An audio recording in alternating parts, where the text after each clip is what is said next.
英語聞き流しリスニング、英語テキストと MP3 ダウンロード、その他の物語はホームページからお聞きいただけます。88thpp.com 88thpp.com The Three Little Pigs. Once upon a time there was an old sow who had 3 little pigs, and as she had not enough for them to eat, she said they had better go out into the world and seek their fortunes. Now the eldest pig went first, and as he trotted along the road he met a man carrying a bundle of straw. So he said very politely, "If you please, sir, could you give me that straw to build me a house?" And the man, seeing what good manners the little pig had, gave him the straw, and the little pig set to work and built a beautiful house with it. Now, when it was finished, a wolf happened to pass that way, and he saw the house, and he smelt the pig inside. So he knocked at the door and said, little pig, let me in. Let me in." But the little pig saw the wolf's big paws through the keyhole, so he answered back, "No.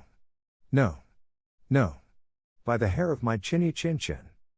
Then the wolf showed his teeth and said, "Then I'll huff and I'll puff and I'll blow your house in." So he huffed and he puffed and he blew the house in. Then he ate up little piggy and went on his way. Now, the next piggy, when he started, met a man carrying a bundle of furs, and, being very polite, he said to him, "If you please, sir, could you give me that furs to build me a house?" And the man, seeing what good manners the little pig had, gave him the furs, and the little pig set to work and built himself a beautiful house. Now it so happened that when the house was finished the wolf passed that way, and he saw the house, and he smelt the pig inside.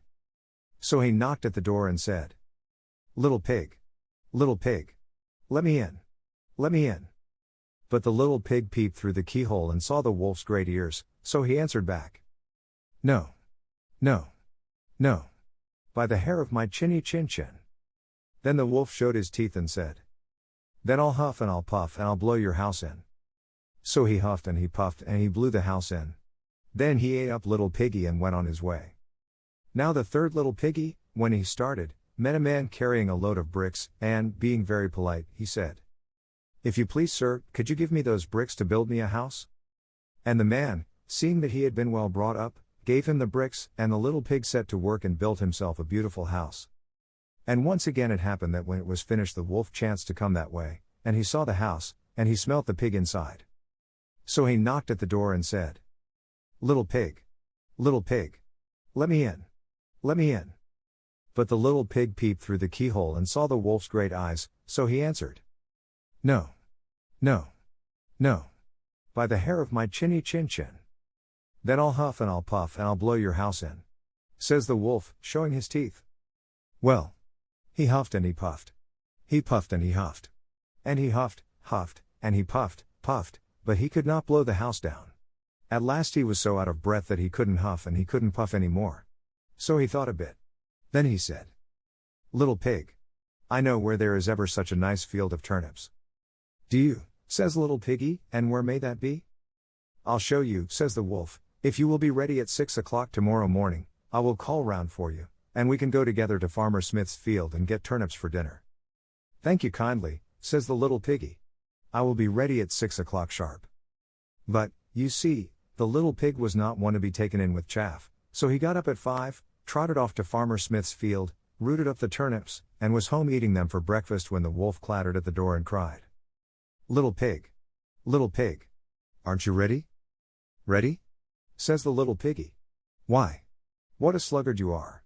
I've been to the field and come back again, and I'm having a nice potful of turnips for breakfast." Then the wolf grew red with rage, but he was determined to eat little piggy, so he said, as if he didn't care, "I'm glad you like them, but I know of something better than turnips." "Indeed," says little piggy, "and what may that be?" "A nice apple tree down in Mary Gardens with the juiciest, sweetest apples on it. So if you will be ready at 5 o'clock tomorrow morning I will come round for you and we can get the apples together." "Thank you kindly," says little piggy. "I will sure and be ready at 5 o'clock sharp." Now the next morning he bustled up ever so early, and it wasn't 4 o'clock when he started to get the apples, but, you see, the wolf had been taken in once and wasn't going to be taken in again, so he also started at 4 o'clock, and the little pig had but just got his basket half full of apples when he saw the wolf coming down the road licking his lips. "Hello," says the wolf, here already. You are an early bird. Are the apples nice? Very nice, says little piggy, I'll throw you down one to try. And he threw it so far away, that when the wolf had gone to pick it up, the little pig was able to jump down with his basket and run home. Well, the wolf was fair angry, but he went next day to the little piggy's house and called through the door, as mild as milk. Little pig. Little pig. You are so clever, I should like to give you a fairing, so if you will come with me to the fair this afternoon you shall have one. Thank you kindly, says little piggy. What time shall we start? At 3 o'clock sharp, says the wolf, so be sure to be ready. I'll be ready before 3, sniggered the little piggy. And he was. He started early in the morning and went to the fair, and rode in a swing, and enjoyed himself ever so much, and bought himself a butter churn as a fairing, and trotted away towards home long before 3 o'clock. But just as he got to the top of the hill, what should he see but the wolf coming up it, all panting and red with rage. Well, there was no place to hide in but the butter churn, so he crept into it, and was just pulling down the cover when the churn started to roll down the hill. Bumpity, bumpity, bump. Of course Piggy, inside, began to squeal, and when the wolf heard the noise, and saw the butter churn rolling down on top of him. Bumpity, bumpity, bump. He was so frightened that he turned tail and ran away. But he was still determined to get the little pig for his dinner, so he went next day to the house and told the little pig how sorry he was not to have been able to keep his promise of going to the fair, because of an awful, dreadful, terrible thing that had rushed at him, making a fearsome noise. Dear me, says the little piggy, that must have been me. I hid inside the butter churn when I saw you coming, and it started to roll. I am sorry I frightened you. But this was too much. The wolf danced about with rage and swore he would come down the chimney and eat up the little pig for his supper. But while he was climbing onto the roof, the little pig made up a blazing fire and put on a big pot full of water to boil. Then, just as the wolf was coming down the chimney, the little piggy off with the lid, and plump. In fell the wolf into the scalding water. So the little piggy put on the cover again, boiled the wolf up, and ate him for supper. 英語聞き流しリスニング、英語テキストと MP3 ダウンロード、その他の物語は、ホームページからお聞きいただけます。